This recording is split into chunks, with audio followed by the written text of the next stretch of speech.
It is 7:19. The sun is coming up. It's way too early to be up right now, especially on a 28-hour layover. But I thought I would capture the sunrise.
So good day, I should say good afternoon. I'm in the midst of my layover, my 28-hour layover. It is 1:42 p.m. and I slept until around 9 a.m. Just kind of lounged, had a lie-in. Now I'm all cleaned up and showered and ready to, I think I'm just going to take a walk outside. And then there's a crew lounge here, so I'm going to go pop in there and see what the crew lounge has to offer. And then I think I will find something to eat for lunch. So let me get some shoes on and let me take you along and let's go see what we get up to or what we see. Let's go, come along.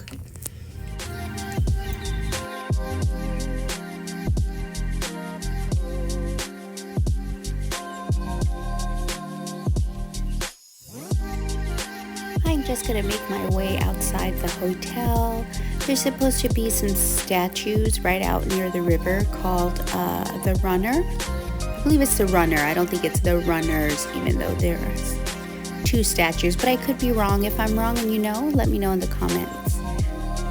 But it's kind of a cold day. It's kind of blue and gray and a little bit dreary and a little bit, I don't know, not very welcoming to be outside.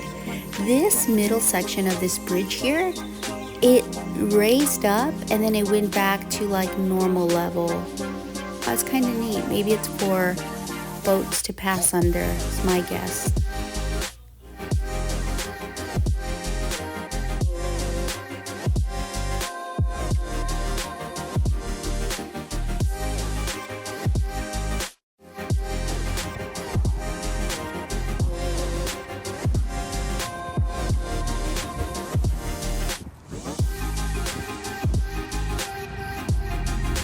This is a crew lounge that the airlines have access to, and it's in the hotel. Nice little area with a pool table with computers, printers, couches just to take care of business if you have to. So I did go out and get some fresh air and have a little walk around here in Jacksonville. Nothing too exciting to report. There was some runner statues that I took a picture of. Then I did order myself from downstairs. They have like this little marketplace, a turkey with chipotle mayo on ciabatta sandwich. That looks like it should be good. It's nice and warm, so it's kind of like a hot sandwich. Let's see.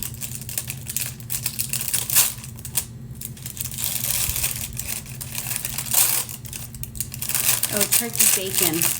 Turkey bacon on a ciabatta roll. Then I went by the airline crew lounge that we have access to, and I got myself an orange and an apple. So that's it. That's all I've done today. Just sort of taking it easy. Tonight I will have an early night because I have to be ready, not up at 4:30. I have to be ready at 4:30. And then tomorrow's my final day. Yay, my final day of this trip. And that is going to be 3 legs, but it should be relatively simple. Jacksonville to Miami, and then Miami to Austin, and then Austin back to Miami. But I think I'm going to watch some more Real Housewives of Beverly Hills and enjoy my sandwich. So I'll be back with you in a little bit. It's 3:22 a.m. I woke up at 2:30 a.m. because I have to be downstairs and ready by 4:30. Um, I tossed and turned and I had some nightmares, some bizarre nightmares. So I didn't really get a restful night. I'm looking forward to being done with this workday and then getting on that plane and traveling home. Today I fly three legs. Like I said, it's gonna be a day. It's gonna be a day. I just have to get through it. It's just one of those days where I'm struggling. So that's my latest update. I'm going to finish doing my hair and then I'll be on my way in a little bit. But I have the news on. I'm watching the latest on the fires. It's so devastating, so sad there. Yeah, loss of words. I don't know what else to say, but it's just utterly devastating. Okay, time to finish getting ready. So it's just about time for me to walk downstairs. I have a few minutes. It's just after 4 a.m. Let's see. So I will not have to do any meal service from Jacksonville to Miami. It'll just be like a snack and accompaniment, which is pretty easy.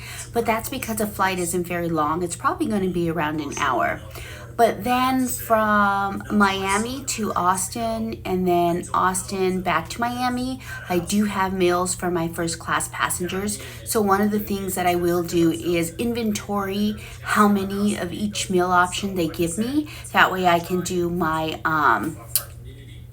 meal requests. I can see who wants what and then get those cooking and then serve them when it's time to serve them. But that's what my day looks like. I was very tired this morning when I woke up still. Didn't have a great night's rest, but hopefully I can just push through this. I'll be done a little bit after 3 o'clock, so it should be a short, easy day. I'm gonna go with that. I'm gonna keep telling myself that and I'm gonna push through. So let's head downstairs.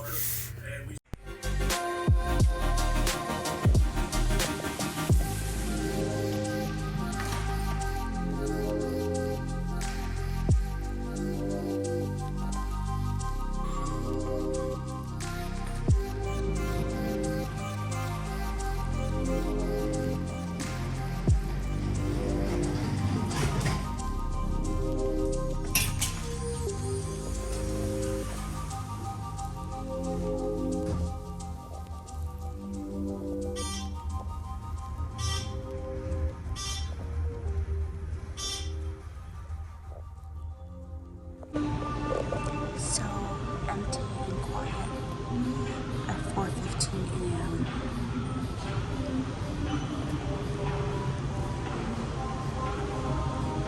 Now we came in on the other side, but our pickup is on this side. So I'm just going to take a seat here on this bench.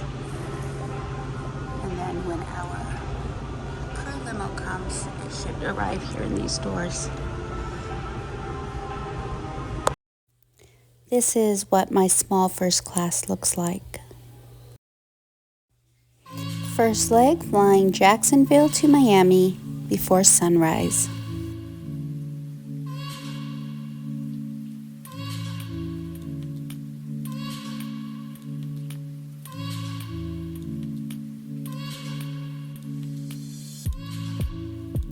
Second leg is Miami to Austin, and then third and final leg is going to be Austin back to Miami, and then day 3 of my 3-day trip is completed. It is 8:09 and I have made it home. I commuted from Miami to Orlando. Now I have about a half-hour drive home, and then I'll be there. And tomorrow evening I start another 3-day trip. Feeling a little bit exhausted. I will do my debrief, but I must hang up now, turn the camera off so I can find my keys and get home. So stay tuned. I shouldn't eat McDonald's, but it's late. I'm going to stop at McDonald's and grab some dinner. And then I have to pack my bag again tomorrow, have to iron another uniform. And yeah, it started all over again. So it's the next morning and I'm finally ready to go over my debrief. I'm rested. The dog is barking. He's looking out the window and he sees people and he just barks. I'm sorry. Um, so yeah, yesterday I woke up at 2:30 a.m. By the time I got home, it was late. I had dinner. I was exhausted, but now I'm ready to go over everything that I experienced, or lots of what I was able to write down to remember to share with you in regards to what I experienced. So it was raining. It rained in the night, overnight, like around midnight, and then around 1 a.m. I got up at 2, so technically it was raining at night, but since I woke up so early, I experienced some of that rain. And it was also raining on the van drive from the hotel to the airport. So I got to the Jacksonville airport, and the first leg was flying from Jacksonville to Miami. That flight time was only 57 minutes, not bad. The flight left about 6 a.m. So lots of those passengers were sleeping. I still had to do like a mini service in the front, but a lot of those passengers were sleeping. We did have some turbulence due to that rain, the storm. Once the bins were closed and we got the boarding door shut and the flight deck door shut, I had to read the safety demo on this airplane because there were no seat back monitors. So it's when you have to be like the reader, that safety demo, it's quite lengthy. So I had to make sure I wasn't reading it too slow nor too fast because they have to perform like the seatbelt twice. You know, they have to perform the mask and the card, everything twice, you know. So I have to make sure like my speed is correct, and I didn't have a problem with it. But I remember the first time I ever had to read on that airplane, I was so nervous and I was reading so fast that the flight attendant had to like tell me like slow down, you know. And I'll always remember that. So now I'm particularly mindful about that. I wrote down how many languages do I speak. I speak 2 languages. I speak Spanish and English. I can read in both. I understand both, and I can communicate in both. I'm not an official designated speaker though. If a passenger speaks Spanish, then I will speak Spanish or communicate with them. I can understand it. We had an aisle chair passenger from Jacksonville to Miami, and an aisle chair is someone that needs wheelchair assistance, but they need assistance all the way in the aircraft on a special aisle chair that fits in the aisle, and then they need help being transferred from that aisle wheelchair onto their seat. And then when we get into Miami, they need that same help again. So if we're able, typically aisle chair passengers get boarded first, just because it's a lot of work involved. And so the smooth way to get it all orchestrated is we load up the aisle chair passenger first, and then we continue with the rest of the passengers. But sometimes it's not always the case, can't always work out that way, but in this case it did. So most of the passengers in first class, they just wanted orange juice. I didn't even have any coffee drinkers, mostly orange juice or water. And then their morning snack was this like a baked granola blueberry bake bar. Those are actually good. I've had it. Had little bits of white chocolate in it. And then once we landed in Miami, literally there was no downtime in between flights. We landed in the D gates, and we had to walk to the E gates for our next flight to Austin. So we did not keep the same aircraft. We had to switch aircrafts, and we had to walk quickly because they were waiting for us to get there so they could begin boarding. So we began boarding a little bit late, but that's just the way that it was. There was very little time scheduled in between those flights. I didn't do pre-departures just because we were already under a time crunch. The main priority at that point is getting passengers loaded and boarded on time to make the next leg on time. So I didn't do any pre-departures, but that flight was long enough. Flight time from Miami to Austin was 2 hours and 47 minutes. And so with that much of time, these passengers actually had a meal. They had breakfast. I have 6 passengers. I had 6 omelets, and I had 2 cold plates, which were like charcuterie plates. There was like a hard-boiled egg, assorted cheeses, some cold meats, and some like cracker, kind of like a Melba toast. And each one had fresh fruit on it and a fig bar, and then they get their choice of drinks. So the omelets I did have to cook. The omelets, those were hot meals, so I did have to put those to cook. The cold plates were just cold plates. And during that boarding, we had something that usually doesn't happen. Stop it, doggy. Hang on. Yeah, so we had something that normally doesn't happen. Usually passengers do follow instructions, but we had 6 bags that came onto the airplane that the gate agent had tagged outside to be like checked and put underneath the airplane. So at the end of boarding, the gate agent came on and said, we had 6 people get on with bag tags. That's a security violation. We need to pull those bags. So they went on there looking for those bags. One passenger had like pulled the tag off herself, and she just wanted to bring her bag on. So if they tag your bag at the gate, just let them whatever they're doing. If they have to put it under, they have their reasons.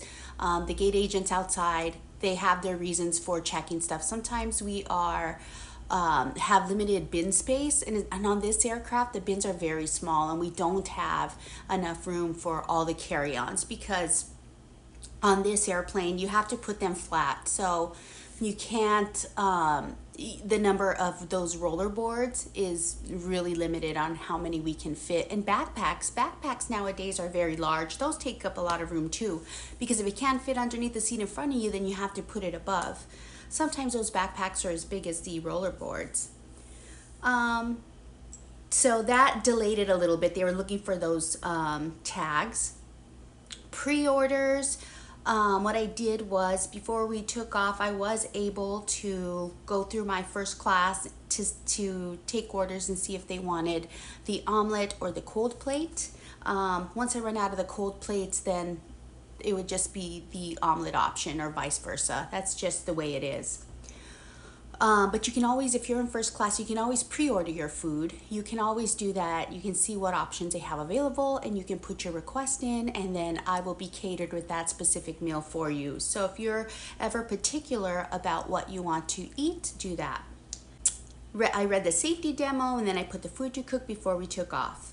I wrote down, do you have to be a certain height to be a flight attendant?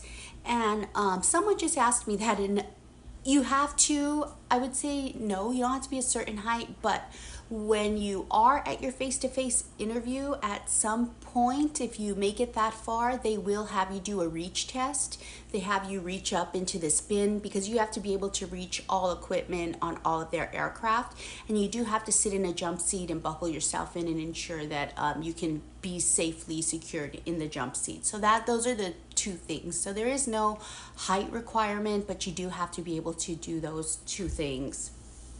I'm 5 feet 4 inches. Austin, it looked like it was snow covered. So there was that big winter storm that went through Texas. I know that it caused a lot of havoc in Dallas, one of our bases. And yes, as we were approaching Austin, you could see the snow on the ground, and I did capture a little bit of video of that. So finally we arrived in Austin, and we did not get off of the airplane. Literally, this was just a quick deplaning of passengers, quick cleanup, get the aircraft ready, get catered again, and then we loaded up passengers to go back to Miami. So it was a really quick turnaround. The flight time from Austin to Miami was only 2 hours and 10 minutes, so much shorter. And the captain anticipated that there was going to be turbulence, so he did ask us to remain seated after the 10,000 feet double ding that you hear, and that was because of turbulence. He said, just remain seated until I call you and tell you that it is okay. So we did follow that instructions.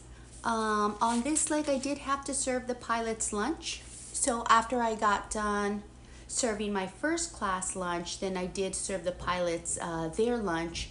Our first class lunch options were a chicken enchilada or a stuffed bell pepper, and both of those look quite tasty. I'll post pictures of what they look like right here.